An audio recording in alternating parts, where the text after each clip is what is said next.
ကဲကျွန်တော်တို့ဒီဗီဒီယိုမှာတော့မီတာနဲ့short ရှာမယ်ပေါ့နော်မီတာနဲ့ short လက်တွေ့ရှာမယ်ဆိုတော့မီတာမှာ short ရှာဖို့အတွက်ဗမာထားရမလဲဆိုတော့မီတာမှာဒီเนาะအတန်မီ scale ဘာသာမှုလို့ခေါ်တဲ့ wifi ပုံစံလေးမှာထားမယ်ဒီအပေါ်မှာလည်း wifi ပုံစံလေးပေါ်နေလားကြည့်မယ်เนาะဒါဆိုလို့ရှိရင်ကျွန်တော်တို့မီတာနဲ့ short စစ်လို့ရပြီเนาะမီတာနဲ့ short စစ်လို့ရပြီမီတာနဲ့ short စစ်ဖို့အတွက်ကိုမီတာလက်တံနှစ်ခုကိုလည်းအရင်ဦးဆုံးပူးကြည့်เนาะမီတာလက်တံနှစ်ခုကအတန်မြည်ရမယ်အဲ့တော့မီတာလက်တံအနီကိုဘယ်မှာထောက်မလဲဆိုတော့ဟဲ့ဒီတန်ပြားเนาะမီတာလက်တံအနီကိုတန်ပြားတန်ပေါင်းဒီလိုမျိုးเนาะဘေးကဒီအဖုံးအုပ်ထားတဲ့ခဲလိုင်းတွေမှာမီတာလက်တံအနီကိုထောက်မယ်ပြီးရင်မီတာလက်တံအနက်နဲ့ဒီကျွန်တော်တို့တိုင်းညင်တဲ့เนาะဒီ component တွေကိုလိုက်တိုင်းမယ်เนาะအဲ့တော့ဒါဆိုလို့ရှိရင်အခုဒါကျွန်တော်တို့တိုင်းလို့ရပြီပေါ့เนาะတိုင်းလို့ရပြီဆိုတော့တိုင်းကြည့်မယ်เนาะမီတာလက်တံအနီကိုဘယ်မှာထောက်မလဲဆိုတော့ကျွန်တော်ဒီကခဲစားလေးမှာထောက်လိုက်မယ်เนาะဒီဘက်ချမ်းခဲစားလေးမှာထောက်လိုက်ပြီးဘေးပေါင်တန်ပေါင်းရဲ့ခဲစားလေးမှာအဲ့တော့ဒီနားရှိတဲ့ component လေးတွေကနေရင်စတိုင်းကြည့်မယ်เนาะအတန်မြည်တယ်တစ်ဖက်မြည်ပြီเนาะဒီဘက်တစ်ဖက်မမြည်ဘူးဒါဆိုလို့ရှိရင်ဒီ component က short မကြဘူးเนาะအဲ့တော့တစ်ဖက်မြည်ရခြင်းအကြောင်းရင်းကဘာလဲဆိုတော့အဲ့ဒီမြည်တဲ့ဘက်က ground ချထားတဲ့ဘက်เนาะဒါဆိုရင်ဒီဘက်ကမြည်တယ်ဟုတ်ပြီနော်ဒါဆိုမြည်တယ်ဒီဘက်ကမမြည်ဘူး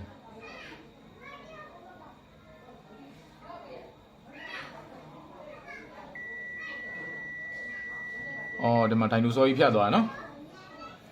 ပြည့်စိတ်ဖြတ်သွားတယ်မိုက်ခရိုစကုပ်နဲ့ကြာတော့ပြည့်စိတ်ကအကြီးကြီးပြည့်နေနော်အဲ့တော့တိုင်းကြည့်တဲ့အခါမှာเนาะကျွန်တော်တို့မီတာမှာကွန်ဒစာသို့မဟုတ်ဒိုင်ယိုဒ်တွေတိုင်းတဲ့အခါမှာတစ်ဖက်ပဲ ground ရှိရမယ်เนาะနောက်တစ်ဖက်က ground မပြရဘူးဒါဆိုလို့ရှိရင်ဒီဘက်တစ်ဖက်ကဒါ ground ဒီဘက်က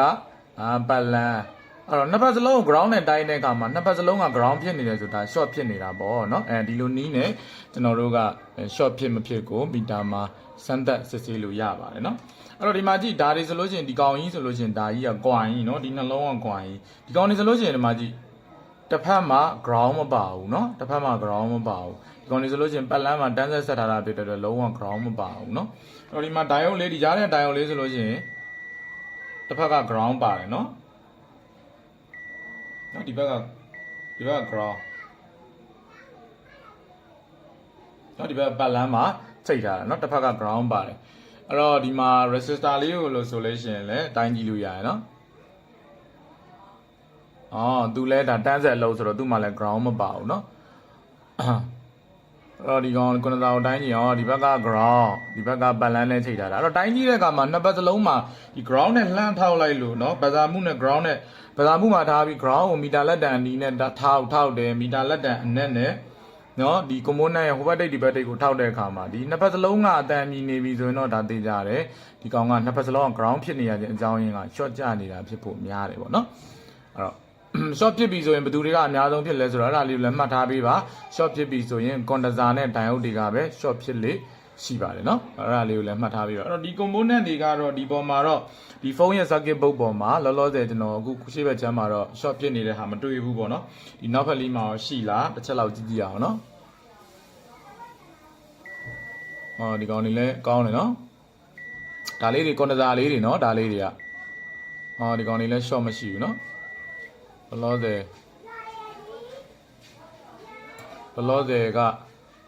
က short ဖြစ်နေတဲ့ component တော့မတွေ့ဘူးเนาะဒီမှာဒီမဲလေးတွေဖြစ်နေเนาะ condenser လေးတွေဒီကောင်လေးတွေကဒါရေဝင်ထားတဲ့လက္ခဏာတွေပေါ့เนาะcondenser လေးတို့တိုင်းကြည့်တဲ့အခါမှာတစ်ဖက်ပဲမြည်တယ်เนาะဒါဆိုလို့ရှိရင်ဒီကောင်လေးတွေကဒါ short ကျနေတဲ့လက္ခဏာမရှိဘူးပေါ့เนาะတစ်ဖက်ပဲမြည်နေเนาะ condenser လေးတွေက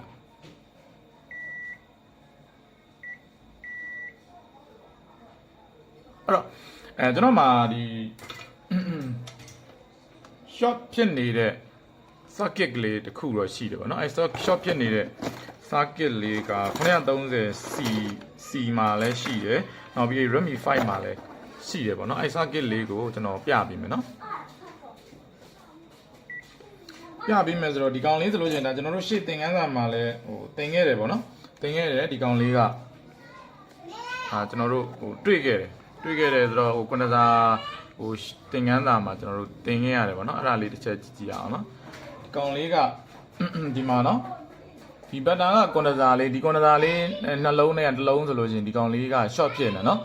မီတာလက်တန်အနီကိုကျွန်တော် ground မှာထောက်လိုက်မယ်နော်ပြီးမီတာလက်တန်အနက်နဲ့ကျွန်တော်ဒီမှာတိုင်းရမယ်နော်မအတန်မြည်ရနော်တစ်ဖက်က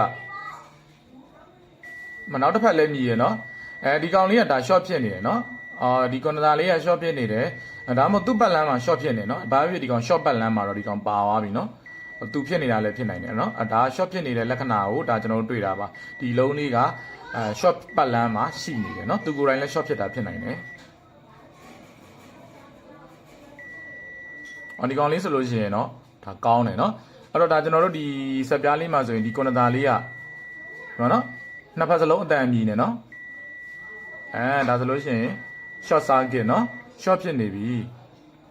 သူကိုယ်တိုင်ကြောင့်ဖြစ်တာလည်းဖြစ်နိုင်တယ်နောက်ပြီးသူ့ပတ်လန်းကြောင့်သူ short ဖြစ်တာလည်းဖြစ်နိုင်တယ်ဒါပေမဲ့ဘလို့ပဲဖြစ်ဖြစ်ဒီကောင်လေး short ဖြစ်နေတယ်ဆိုတာတော့ကျွန်တော်တို့သိထားရမယ်နော်အဲ့တော့နောက်တစ်ခုကဒီမှာကျွန်တော်မှာ Redmi 5 circuit လေးရှိတယ် Redmi 5 circuit လေးဒီကောင်ဆိုလို့ရှိရင်လည်းဒီမှာဟိုနားရွက်ဒီနားပဲ့လေးတွေရှိတယ်အဲ့တော့ဒီကောင်လေးမှာလည်း short ဖြစ်နေတဲ့ component လေးတွေရှိတဲ့အတွက်ကျွန်တော်တစ်ချက်တိုင်းကြည့်မယ်နော်တစ်ဖက်မြည်ပြီเนาะတစ်ဖက်တော့မြည်ပြီနောက်တစ်ဖက်မမြည်ဘူး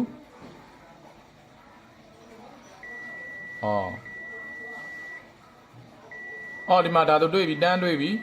သူကိုယ်တိုင် short ဖြစ်တာလည်းဖြစ်နိုင်တယ်သူ့ပတ်လန် short ဖြစ်တာလည်းဖြစ်နိုင်တယ်ဒီမှာတွေ့ပြီเนาะအတန်လေးနားထောင်ကြည့်ပါအတန်မြည်ရเนาะမီတာမှာလည်း5 ohm ဆိုပြီးပြသွားတယ်အတန်မြည်ရเนาะတွေ့လားအဲ့တော့မီတာကိုကြည့်တဲ့အခါမှာအတန်တော့နှစ်ဖက်တော့မြည်နေတယ်ဒါပေမဲ့ကျွန်တော်တို့က short မိနေတဲ့ဘက်နဲ့ ground ချထားတဲ့ဘက်နဲ့ခွဲရမယ်ဘယ်လိုခွဲရမလဲဆိုတော့အမှမီတာမှာကြည့်လိုက်အုံတန်မိုးနဲနေတဲ့ဘက်ကအဲ့ဒါ ground ချထားတဲ့ဘက်အုံတန်မိုးများနေတဲ့ဘက်က short မိနေတဲ့ဘက်ဒီဒါဆိုရင်ဒါဒီဘက်ချမ်း short မိနေတာနော်44ဆိုတော့ဒီဘက်ကဒါ ground ချထားတဲ့ဘက်ဒီကောင်ဆိုလဲဒါဒီဘက်မြည်တယ်ဒီဘက်ကလည်းဒီကောင်လည်းမြည်နေတာပဲเนาะသူကပတ်လန်းအတူတူဆိုတော့ပတ်လန်းတစ်ခုတည်းဆိုတော့တွေ့လားရမယ်နော်ဒီကောင်လည်းမိနေတယ်နောက်ပြီးဒီမှာကြီးပတ်လန်းအတူတူသွားတဲ့ကောင်တွေဒီကောင်လေးဒီမှာဘာလို့ကျွန်တော်မြင်ရလဲဆိုတော့ဒီမှာကြီးเนาะပတ်လန်းလေးကဒီမှာဒီကောင်ဒီ line လေးကနေသွားတာဒီမှာဒီအလုံးရောပဲဟုတ်နော်ဒီမှာဒီလုံးလေးရောပဲတွေ့လား short မိနေတဲ့လက္ခဏာတွေပြနေတာ short ဖြစ်နေတဲ့လက္ခဏာတွေပြနေတာအများကြီးပဲเนาะတွေ့လားဒါတွေက short ဖြစ်နေတဲ့ပတ်လန်းမှာပါနေတယ်လို့ဒါကျွန်တော်တို့သိထားရမယ်เนาะဒီမှာတပုံကြီးပဲเนาะဒါဆိုလို့ရှိရင်ဒီကွန်ဒတာတွေအကုန်လုံးကဒါ short ဖြစ်နေတယ်เนาะ short ဖြစ်နေဆိုတာသူတို့ကိုယ်တိုင် short ဖြစ်တာတော့မဟုတ်ဘူးshort ဖြစ်နေတဲ့ပတ်လန်းမှာပါနေတာเนาะရမယ်เนาะဒီပတ်လန်းเนาะဒီဟာဒီမှာဒီမြင်လားမသိဘူးဒီ line လေးဒီ line ဒီမှာဒီမှာမြေပုံလိုပုံစံလေးဒီကောင်းရင်တောက်လျှောက်เนาะဒီမှာတောက်လျှောက်အကုန်လုံးကအဲ့ဒါ short မိနေတယ်เนาะအဲ့ပတ်လန်းကရမယ်เนาะဟာကြီးဒီကောင်းလေးဆိုမမြည်တော့ဘူးတွေ့လားเนาะဒီကောင်းလေးဆို short မဖြစ်တော့ဘူးเนาะ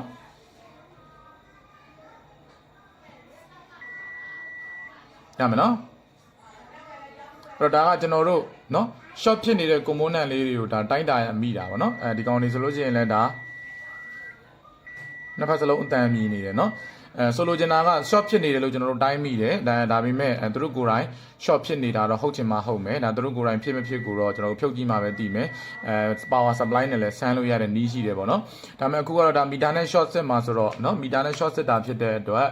ခုဒါမီတာနဲ့တိုင်းမယ်ဆိုလို့ရှိရင်တော့အခုလိုမျိုးပုံစံလေးပေါ့နော်မီတာလက်တန်ဒီကို ground မှာထောက်မီတာလက်တန်အနက်လေးနဲ့ဒါကျွန်တော်တို့ short စစ်ချင်တဲ့နေရာလေးတွေကိုခုလိုလိုက်တိုင်းတဲ့အခါမှာဒါဆိုရင်တေချာသွားပြီဒါဆိုဒီနားမှာဒီပတ်လန်းမှာရှိနေတဲ့ component တွေကဒါတစ်ဆက်တည်းတွေဖြစ်နေတဲ့အတွက်ဒီကောင်တွေကနော် short တွေမိနေပါတယ်နော်ဒီ component တွေနော်ဒီမှာကြည့်နော်ဒီ component တွေက short မိနေတဲ့ component တွေဖြစ်နေပါတယ်နော် short မိနေတဲ့အလုံးတွေဒီမှာတန်း